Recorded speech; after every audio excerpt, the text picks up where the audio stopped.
Hi, welcome to A Foreigner in the Philippines. Good morning. And our guests are leaving today.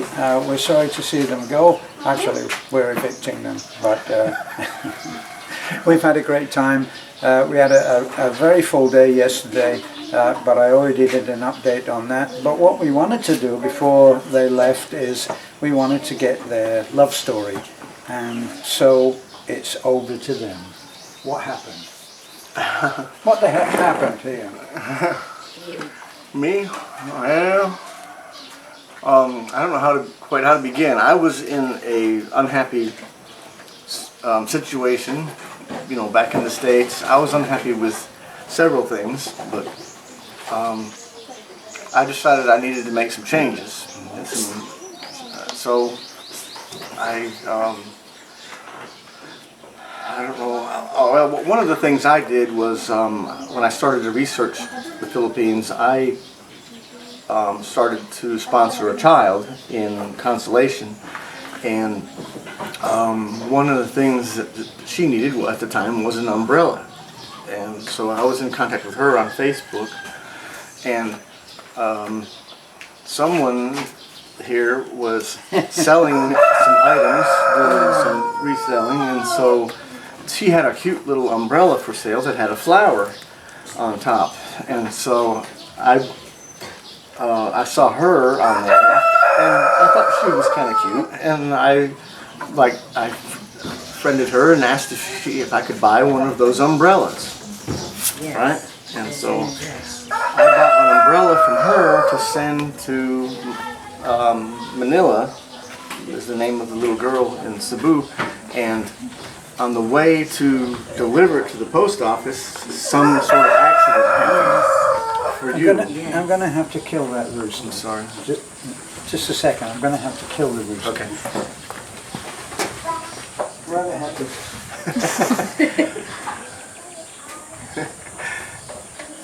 Just leave it. Oh, it's inside now, so Yeah, we it's can't inside. kill it, can we? What can I throw at it? Some food. So That didn't work either. so anyway. Sorry, go on. She had some sort of accident delivering the umbrella to the post to get it shipped, and after I found out about this, I felt very bad about this because I felt like it was partially my fault. Yeah. Would you like to comment on that? No? Okay. So anyway, we struck up a friendship and just started communicating, and I have other friends, female Filipino friends that I communicate with, but this one, somehow we just have this chemistry about us that's like nothing I've ever seen. It's like she knows what I'm thinking, and it's kind of scary sometimes, but she completes my sentences for me, and we just have an amazing connection like nothing I've ever seen before. So this connection has been going on for 2 years. 2 years. We've been texting and communicating for 2 years before I came here to And at what point in that 2 years did you realize that you were going to have to make a move? Because you started to make some very big changes, you got extra jobs and stuff like that. Yeah. To make it happen. Well, in order to make it happen, I had to get out of debt, and I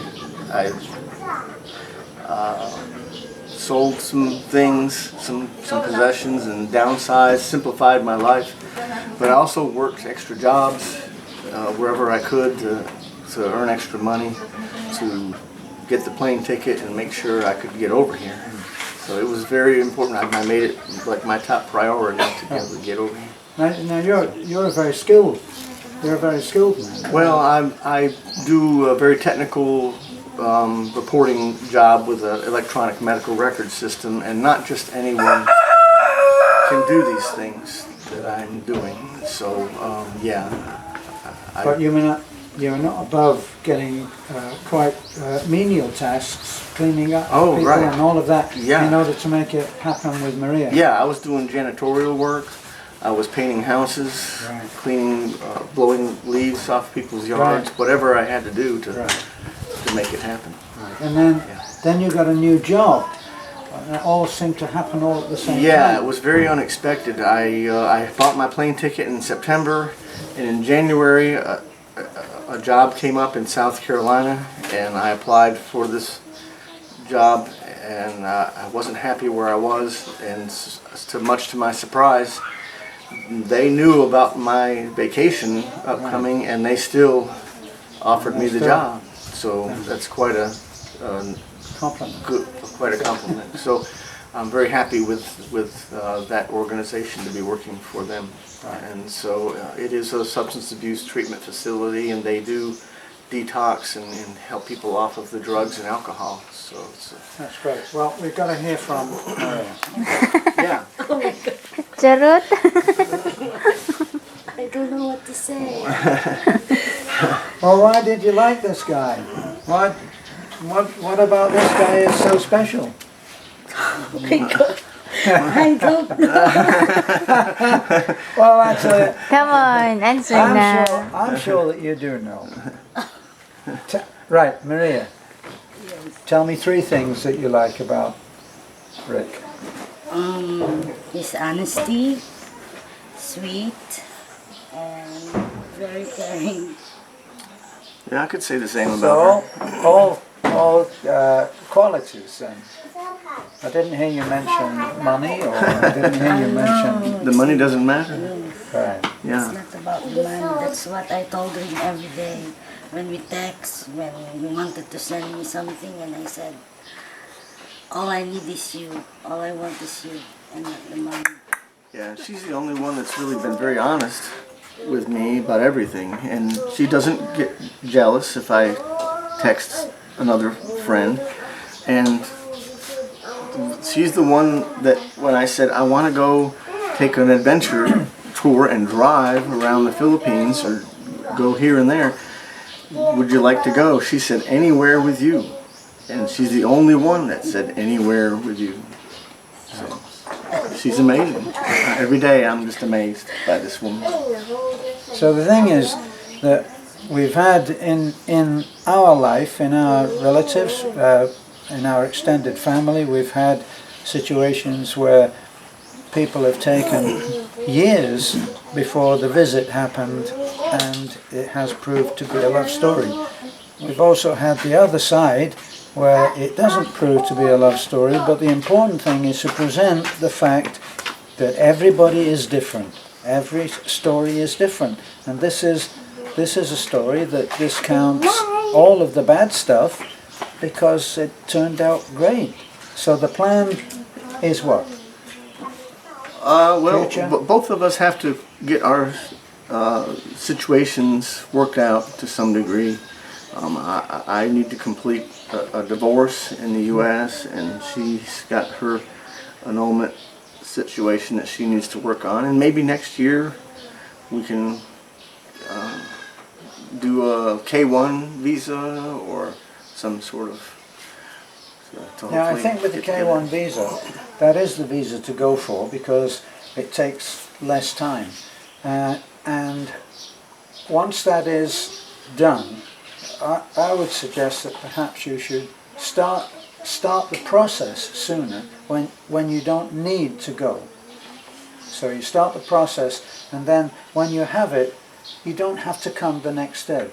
So if it was granted today, it's not like you would have to leave at the end of the week, right? So the thing I think to consider is that you start that process and then just forget about it because you're thinking next year anyway. Yeah. Rather than leave it till next year and then start a process which is going to be agonizing waiting for. Yeah. That's a suggestion that I would make. But it was difficult over the 2 years because a lot of times, you know, one of us is always about to go to bed while the other one is waking up, so you have the time difference, and then there's always a lack of signal on one of our parts or the other. Running out of load. Running out of load, so it's always very difficult. There'll be days going by where you don't get to communicate with each other, and you're constantly thinking about each other. Yeah. So it is difficult, but it can be done. Well, I have to say that having both of you here has been a great pleasure. We've really had fun. What, 3 days? It's been quite an honor to come and Thank you. see what really goes on. I wish more of your subscribers could come and experience it in person. Well, you can tell us about that in a minute because we're going to interview you Oh. alone, Okay. all right? But I have to warn you, she'll be listening over there. This has been a foreigner in the Philippines, and we want to make our goodbyes now to Maria and to Rick as a couple, and we'll hope to see them very soon. And we'd like to come to the wedding. Yeah, that'd be great. Okay. Oh no, it'll be in America, won't it? There may be one in America, there may be one up in Pangasinan. Well, there'll be another one in Pangasinan. That'll be the thing. Yeah. Okay, so there's a foreigner in the Philippines. Don't forget to like, comment, subscribe, share, everything. Bye for now. Yeah.